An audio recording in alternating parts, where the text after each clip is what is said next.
some different camera functions and features.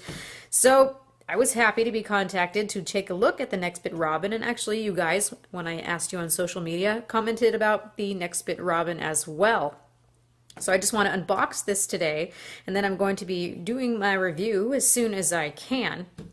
So this is a phone that works around cloud storage. So instead of having SD cards or worrying about having internal storage that runs out, this phone is able to offload your pictures, videos, and applications onto the cloud, and you can go about your merry way with everything that you need on your phone, and then you can restore those back onto the phone from the cloud, and everything is backed up. You don't have to restore your application settings, nothing like that. So I thought that that was pretty cool, and this has been created by a lot of Android pioneers. The specs on this phone are definitely up to par, so let's go ahead and just open this up. Got this cute little box. Let's make sure that the exposure isn't too high here. So opening this up, let's just start with the front thing. Hey Ribble, meet Robin. And I think this is adorable, this packaging that they have here. A couple little pages. Robin never runs out of space. How? When Robin is charging and connected to Wi-Fi, that's the default by the way. You can actually make it so it's not on Wi-Fi and backup. It backs up all your apps and photos to the cloud. Cute. When you need more space, Robin archives the stuff you never open. When you want to restore something that's been archived, tap to open it like you normally would. Robin will bring it back from the cloud right away. Now you've got plug Robin in to charge it. It's got USB Type-C. Now I looked at the Reddit and it looks like it supports Quick Charge 2.0. So you've got a SIM card ejection tool. You've actually got a fingerprint sensor on here too. I was pretty excited about that. And I love this color. I think they call this mint. So next, now. So on here they've got this plastic film and they're a little bit snippy, kind of cutely sarcastic. This is a speaker, obviously. Thank you, Nextbit, for pointing that out to me. I don't think I could have figured it out. Then at the bottom, it says, this is a speaker too, not a home button. It's funny though, because I had my husband touch it, and the first thing he did, being an iPhone person, was try to press on what he thought was a home button. So it's a bit snippy, but it isn't unwarranted anyway. And we've got the USB-A to USB-C. This is the cable that it comes with. Unfortunately, you do not have a charging brick with this. That's something you're going to need to get separately. A little upsetting, but not too bad. And then you've got your little SIM ejection tool that looks like the cloud. So let's just take off the wrapping then. This is a polycarbonate body, and it's very, very thin. I like how this feels in the hand. This is something that looks different, feels different, functions differently than things I've seen lately, hence why I'm excited. On the back here, we have a 13 megapixel camera, dual LED flash. We have our little cloud icon.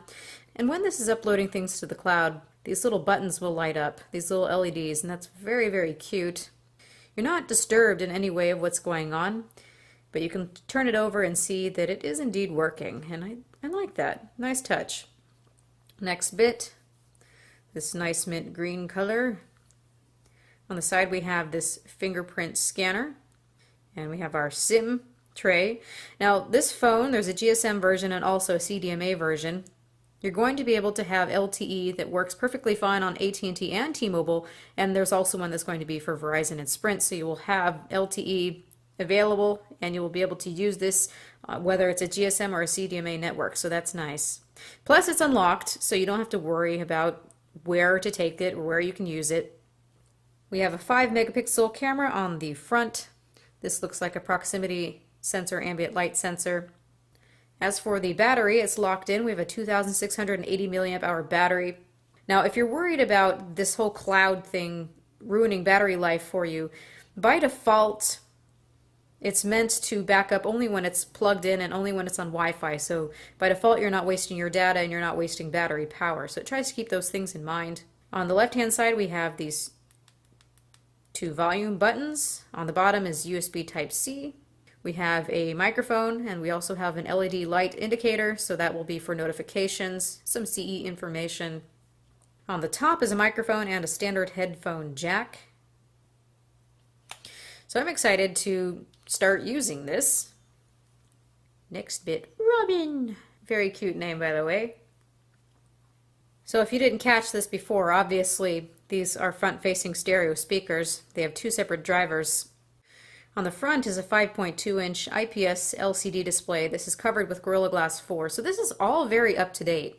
This has the Snapdragon 808 SoC inside of it. We've also got NFC. I don't see an NFC logo, but that is definitely in the specs. So we have 3 gigabytes of RAM, 32 gigabytes of internal storage, but you get 100 gigabytes of cloud storage, and that's going to exist forever for you. You're not going to have to pay for a subscription or anything. That is part of the phone. That is part of the operating system's integration. So here is that fingerprint scanner. It looks to work really well. Very happy about that. I'm going to be very curious to go out and about and see how the camera works. Phones need to have a good functioning camera to me. That's very, very important.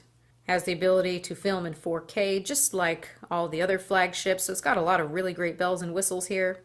The interface is very simple. This has Marshmallow on it, and Nextbit says that this is going to be getting the newest updates as quickly as they possibly can, so it's going to be a very well-supported phone. You do have a little bit of a skin on here, so the launcher isn't completely stock. You don't have an app drawer, although that's not so much a problem, just put a different launcher on here. But when you pinch, this is where you're going to have access to your widgets. So it's a little bit different. It's something I need to take some time to get used to. So you can see here that on this home screen we've got some applications that look grayed out, or they call these ghosts. These are applications that have been archived. If I touch on one, it's going to restore it right away for me. And all of my app settings and everything are going to be restored as well. So I find that to be extremely cool. If you don't want an app to be archived, you can just drag downward like this and it's going to pin it so it can't be taken away from you. And here you can click on your archived apps. So you can see the grayed out ones. You can get to your pinned apps and then all applications. I'm very excited to take a look at this. I'm going to take this around as my daily driver for so many days. And then I will get into the full review. Now, of course, you guys are going to be wondering what the cost of such a phone is. It looks like it's going to retail for $399. It should be sent out to some of their Kickstarter